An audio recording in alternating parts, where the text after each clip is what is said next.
Hello বন্ধুরা, তোমরা সবাই ভালো আছো তো? তোমাদের উদ্দেশ্যে একটা কথা বলি। এখন আমি দেখছি প্রায় সবাই ফ্লিপকার্ট, অ্যামাজন, মিশো সমস্ত জায়গা থেকে প্রোডাক্ট কিনছো।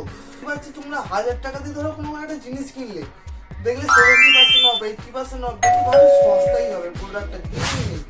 কিন্তু 2 দিন কি 3 দিন গেছে, সেই প্রোডাক্টটা আবার দেখতে পাচ্ছ তোমার 700 টাকা, 800 টাকা, 900 টাকায় বিক্রি হচ্ছে। এরকম করে অনেক সময় আমার সাথে হয়েছে, তোমার সাথে হয়েছে কিনা তুমি বলবে। তো যদি হয়ে থাকে কমেন্ট করো, যাতে না হয় আমি সেই জন্যই তোমাদের শুরুতে সেই ভিডিওটা বানাচ্ছি।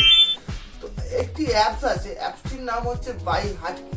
যদি তোমাদের ফোনে না থাকে প্লে স্টোরে চলে যাবে, প্লে স্টোরে গিয়ে লিখবে BUY বাই হাটকে, HATKA হাটকে, লিখলেই চলে আসবে এই অ্যাপসটি।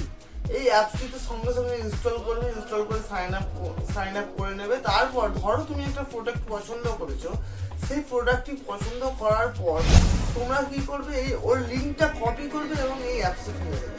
এই অ্যাপসে ফেলে দেওয়ার পর তুমি দেখতে পাবে এই প্রোডাক্টটি কখন কত দাম ছিল, আগে কত দাম ছিল, পরে কত দাম আছে, এখন কত দাম আছে, এবং হাইয়েস্ট প্রাইসও দেখতে পাবে, লোয়েস্ট প্রাইসও দেখতে পাবে। এবং এরপরে তুমি তোমার ডিসিশন নিতে পারবে প্রোডাক্টটি নেবো কি নেবো না।